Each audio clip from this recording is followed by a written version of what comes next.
Okay. ఒక్కసారి కాంగ్రెస్ నేత MLC Balmoori Venkat మనతో పాటు జాయిన్ అవుతున్నారు. వెంకట్ గారు నమస్తే. నమస్తే అండి. Good morning. ఇక్కడ మహారాష్ట్రలో చాలా దారుణమైన ఎదురు దెబ్బ తగిలినట్టుంది కాంగ్రెస్ పార్టీకి. ఎందుకు ఎందుకు ఈ లోపాన్ని యాక్సెప్ట్ చేస్తున్నారా?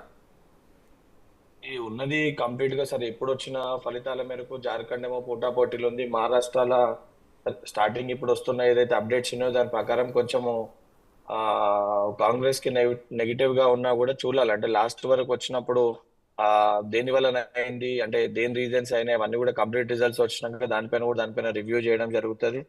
బట్ సరే, రిజల్ట్ ఏ రకంగా ఉన్నా కూడా 100% పబ్లిక్ ఇచ్చిన మ్యాండేట్ ని ప్రజాస్వామ్యంలో యాక్సెప్ట్ చేయాల్సిందే. యాక్సెప్ట్ చేసుకొని చేసిన తప్పులని సరిదిద్దుకొని మళ్ళీ ప్రతిపక్ష పాత్ర ఇస్తే ప్రతిపక్షంలో పోరాటం చేయాల్సిందే. అండ్ అధికారం ఇస్తే అధికారంలో ఇచ్చిన హామీల్ని నెరవేర్చాలి. ఒక జార్ఖండ్లోనే ప్రభుత్వాన్ని ఏర్పాటు చేస్తామన్న ఆ కాన్ఫిడెన్స్ కనిపిస్తుందా మీకు? ప్రెజెంట్ అయితే యాజ్ ఆఫ్ నౌ 100% ఇప్పటి వరకు ఉన్న ట్రెండ్ 39 ఉందండి. 39 ఉంది. జార్ఖండ్ లో ఎప్పుడు కూడా ఏంటంటే నెక్ టు నెక్ ఉంటది. బట్ జార్ఖండ్ లో జరిగిన పరిస్థితులు, అక్కడ చీఫ్ మినిస్టర్, ఇవన్నీ ఇష్యూస్ పైన కూడా 100% జార్ఖండ్ లో ఫామ్ అవుతుంది అని ఒక నమ్మకం అయితే ఉందండి. తప్పనిసరిగా జార్ఖండ్ లో నెక్ టు నెక్ వచ్చినా కూడా 100% గవర్నమెంట్ ఫామ్ చేస్తామని ఒక విశ్వాసం అయితే ఉంది.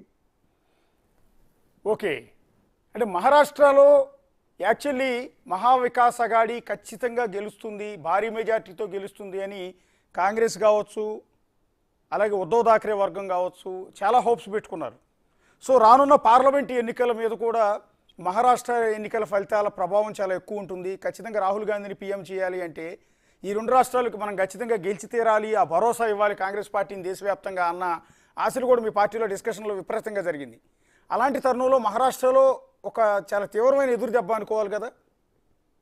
ఈ మహారాష్ట్ర ఫలితాలు 100% సరే తీవ్రమైన ఎదురు దెబ్బ. సరే, దానికి సంబంధించి పార్లమెంట్ లో ఎఫెక్ట్ పడుతుందా అని అంటే మహారాష్ట్రలో మనకు తెలుసు. అంటే ఏది కూడా ఈ మనం కానీ సరే, ఈవెన్ వాళ్ళ అలయన్స్ కానీ మహారాష్ట్రలో ఎప్పుడు కూడా అంటే లాస్ట్ కొన్ని సంవత్సరాలుగా చూసుకుంటే గవర్నమెంట్ ఏది కూడా స్థిరంగా ఉండే పరిస్థితి లేదు. ఇక్కడిది అక్కడ, అక్కడిది ఇక్కడ. సరే, ఈ రోజు మహారాష్ట్రలో వచ్చిన ఫలితాల మేరకు అది కంప్లీట్ గా లాస్ట్ వరకు ఉంటుందా, సిచ్యువేషన్స్ ఏమవుతాయి, ఉన్న పరిస్థితులు ఎట్లుంటాయని చెప్పలేము.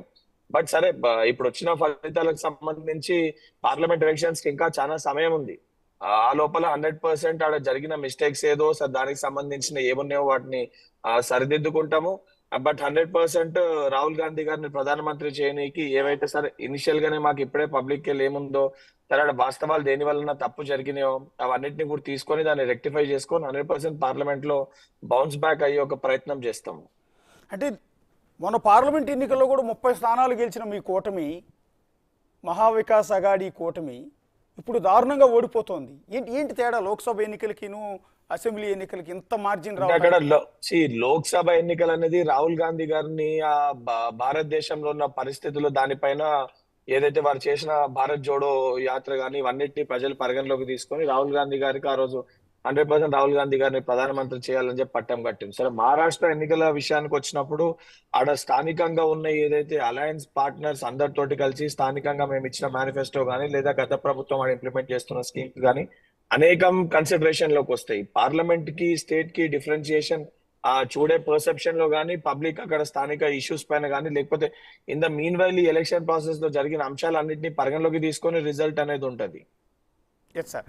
యా, ఒక్క నిమిషం లైన్లో ఉండండి వెంకట్ గారు. ఒకసారి మనతో పాటు నరహరి వేణుగోపాల్ రెడ్డి గారు ప్రస్తుతం బీజేపీ